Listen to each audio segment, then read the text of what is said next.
Hello and welcome to the channel. I'm here to talk about my favorite mods for the xsr900. I'm not going to talk about all of my mods, there's quite a few, too many. I'm a bit embarrassed about it, to be honest. But I'm going to talk about the ones that I feel make the biggest difference to the bike in terms of the overall experience.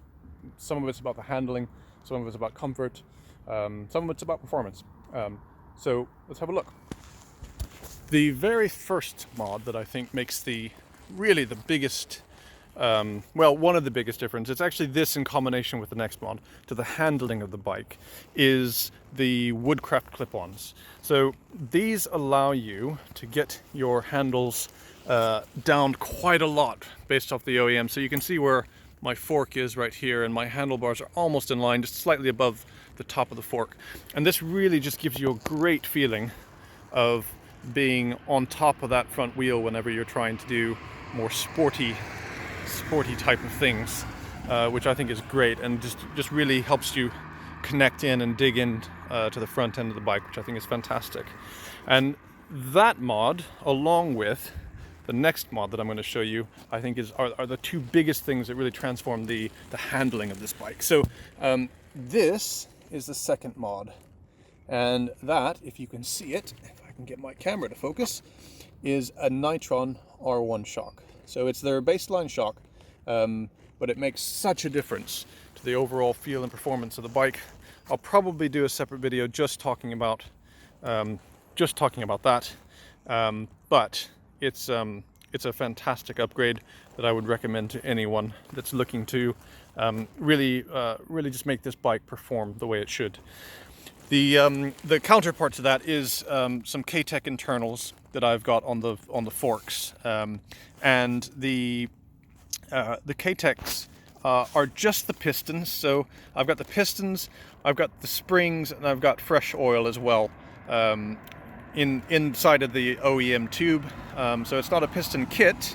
Sorry, it's not a cartridge kit, but it is the replacement for the pistons and for the fork oil and the springs themselves, and it gives a much better feel on the front end. So the Woodcrafts, the Nitron, and the Ktech internals are probably some of the biggest handling mods that I've made, that just, for me personally, best bang for the buck, best value that I could have had, and really where I should have spent the money to begin with.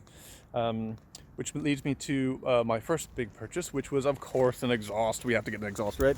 So I got the Akrapovic racing line, and as you can see there, it's nice and filthy because I've been riding on the English roads. Needs quite a scrubbing, but the nice thing about that is it really does make the bike sound great. But not only does it make it sound great, it also reduces a lot of weight at the bottom of the bike, which helps with tip in. It helps the bike feel more agile, and overall I think makes a pretty significant difference to the overall experience just from the sound. Sounds great, you know, and it just livens it up from an auditory experience, if you will. So yeah, I think that's definitely been worth it. If I were to go back and do it again, I would do the handling, I'd do the suspension first, I would get the handling sorted, but I would absolutely still get the exhaust because the exhaust is totally worth it. Now, the next thing that I want to show you that I have done, whenever I got the exhaust, I did a tune, and as part of the tuning package, I got the Woolich Racing tools, and that includes an auto blipper up and down, and I have that now, which I love. It's a blast. It's a lot of fun. I'll probably do a separate review on that at some point, just to talk you through what I like about it, what I don't like about it, because there are some pros and cons. But on the whole, I'm quite glad that I got that mod. Now, the next mod that I want to talk about is going to be more about creature comforts, and it makes a real big difference, surprisingly enough. I don't know why it took so long to get it. It's my heated grips. So have a look at these. They're amazing. They're fantastic. Oxford heated grips are the bomb. Just go get some. They keep your hands so warm and comfortable in weather like this, in weather that's freezing. Really, I don't know again why it took so long to get them. Just do it. Thank me later. And the last mod that I'm going to talk about today is going to be about my braking. So when I got the suspension upgraded, I went ahead and got some Hell braided lines as well installed for the front only, since that's where most of my braking's happening. And I also went ahead and got some Brembo SC pads, I believe. I'll double check that.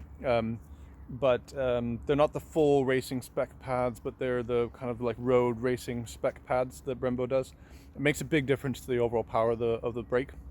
The initial bite is still relatively soft. It's better, but it's still relatively soft. But the overall power that you get out of the brakes is quite different. It's quite substantially more powerful. So I would highly recommend that. If you're going to do the pads, it's a really easy 20-minute job, and it's a really cheap mod to really improve your brakes. So highly recommend doing that.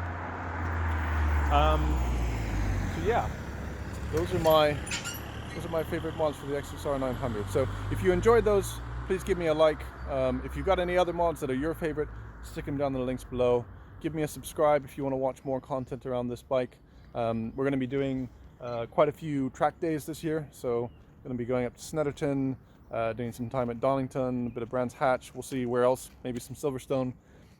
So if you're interested in seeing how this bike and these mods perform in a more extreme setting, stick around, and hopefully we'll be showing you more of that. Anyways, take care. Bye.